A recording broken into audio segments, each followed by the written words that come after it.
Okay. Hi, my name is Dr. Roy Jackson, and I'm with my colleague here, Dr. David Webster, at the University of Gloucestershire. And we have a number of questions here. These have been submitted from pupils at Finham Park School. And we have to thank Miss Madden for these. And I will, well, the theme here that's coming across is really the issue about life after death and so on. What happens after death?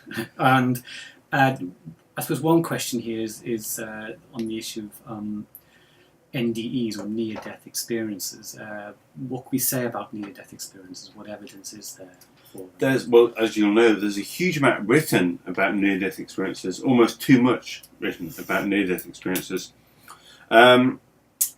And I could offer an explanation, but in a short video, without being able to produce diagrams and proof, you might have not think that you've got good reason for believing me rather than all the 10,000 people who find on YouTube giving different ones. There appears to have been some progress in terms of making a scientific explanation kind of work for them. Mm-hmm. But I think what's notable about them isn't so much whether or not you believe in them, that's important, or whether or not you can explain them. But what's interesting about them is the extent to which people use them to confirm things, the extent to which we bring our preconceptions to something. So we have a phenomenon that's essentially problematic or mysterious, and if you come to it as an absolute materialist atheist, you'd say, how am I going to explain this without recourse to theism, without recourse to a kind of metaphysical post-death world? And you will attempt to do so. Mm-hmm. If you come from a strongly theistic point of view, you come to this saying, how am I going to fit this in with? Mm-hmm. So everybody seems to approach near-death experiences with the same thing. How am I going to fit this anomalous, potentially, problematic, potentially, phenomena, which seems there, how am I going to fit that in my existing beliefs? Mm-hmm. So in a sense, it doesn't, almost it's kind of odd when people argue about it, because they argue about it because they don't want their position, whatever it might be, to be challenged. So people really bring a lot to it. Yes, yeah. Because I suppose the issue is no one's questioning that people have near-death experiences. No, there are features of them that are quite interesting, yes, they're quite common. Yeah. But how we interpret those, or where they come from, or what the causes are, will differ from... It's different, and I think it's hard to have a meaningful debate about NDEs because the extent to which people import their presuppositions. So I might go into a debate about NDEs, but I'll be thinking, if I see this position, it means everything else I believe might be wrong. You know, if I accept that they're this or that, what happens to the rest of my beliefs? So people often struggle to debate or research it properly because they're starting from somewhere. Right. In a sense, everyone starts from somewhere. Well, quite, yeah. And near-death experiences, just particularly reading the debates about them and watching kind of stuff about them, they seem to bring that to the fore. Mm-hmm. They seem to make questions about that very kind of real and quite raw. Nice. I think. Yeah. Thank you. Again, related question here. Do you get into heaven through faith or just good actions? Now, that's a really good question. It's a really difficult question. It's actually quite a perceptive question because there are strands within, presumably thinking about the Christian tradition, there are strands within Christian thought that support both points of view. So, the student question will have picked up on either the ambiguity or dual messages that are contained within either Christian scripture or post-scriptural tradition. And there are different views, and they actually the churches are kind of driven by this question. It's a really big deal. Yes. It's the question between acts, good actions, and faith, and what is salvific? It's a good word. What is what is the thing that saves you? You will certainly find many people saying that actually good deeds, me being a nice person, is a result of salvation, not the mechanism by which I achieve it. So, and we get that in kind of Pauline interpretations of Paul, where people say justification by faith seems to imply something saying you're justified in claiming you're going to heaven on the basis of believing in God. What saves me, what makes me saved, is I have faith in the person of Jesus, whatever it might be. and that faith is the mechanism by which salvific processes occur, and then as a result of that, I do good deeds. But the good deeds don't save me. You can see why that point of view might develop, because is anyone good enough? Because where exactly how many good deeds you need, you get into a kind of league table points position, and also what about good people who aren't Christians? Well, yes, that was another question. Actually, what happens to the world's full of good Muslims and good Buddhists and even some good atheists. They're all people aren't the goodness doesn't seem to be the kind of reserve of one religion. It seems to be spread. Goodness and evilness and badness seems to be spread out between different traditions and different cultures and different belief systems quite evenly. Yes. So if you don't believe in justification by faith, only by acts, then why believe in less religion? If you just do good things. And people often in Christianity feel there's something different and special about the Christian message, which good deeds alone misses, doesn't quite capture. As I say, it remains a big problem in Christianity. Yeah. Well, it's similar in Islam as well. I mean, the distinction between faith and action is often made there.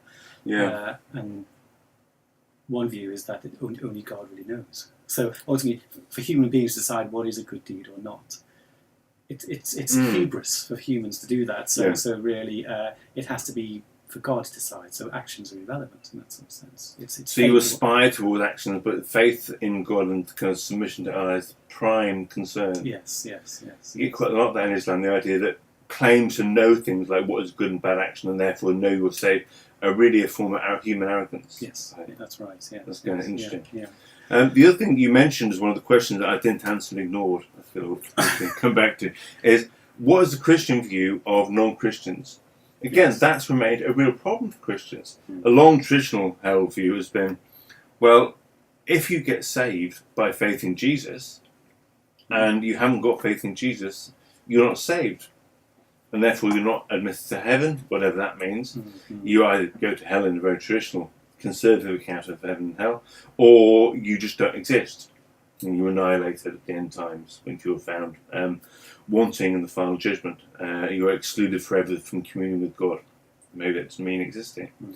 But that has worried lots of Christian scholars, lots of, to an extent, I guess, more liberal Christian scholars have thought, oh, but these are really good people. Surely an all-living God wouldn't condemn them to hell forever. And it worries in God and the Problem of Evil, is that the right title? Hicks book, God and the Evil and the God of Love. Yes. That's the thing I was at the look at my shelf. John Hicks, he gets really, he takes it really seriously.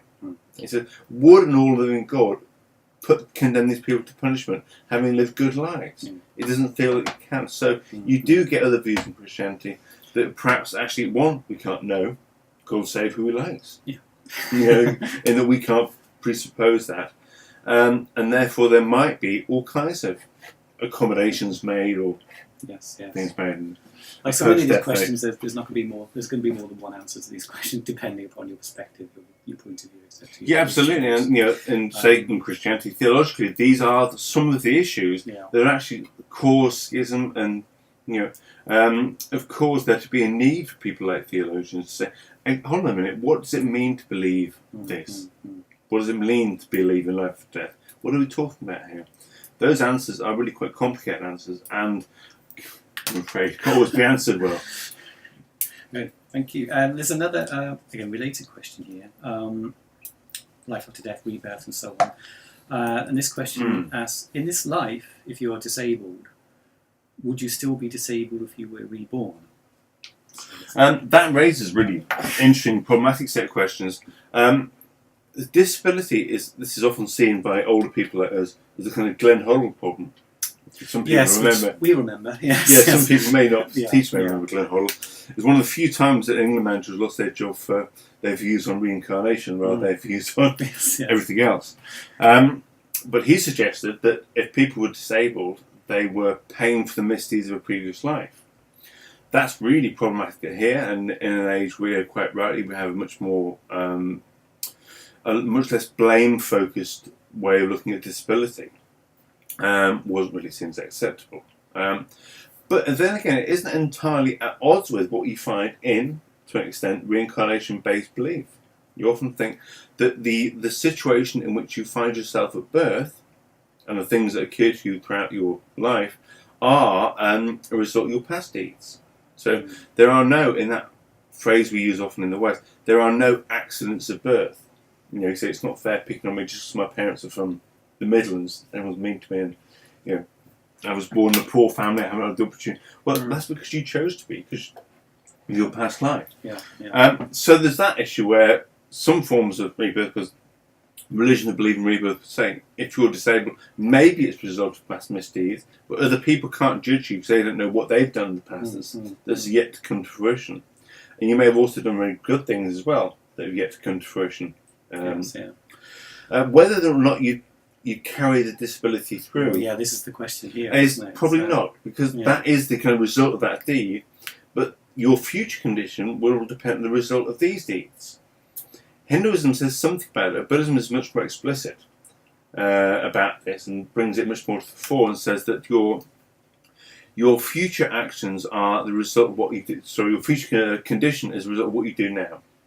What you've done before, possibly it hasn't yet come to fruition, but once something comes to kind of to have an influence on you, then it's over. Interesting, there's much less room in that kind of tradition for ideas of, say, forgiveness. Because once I've done, if I do something awful, I'm going to suffer the consequences. I can't get out of them. There's no way where I can repent sufficiently in most Buddhist traditions and not do anything about it.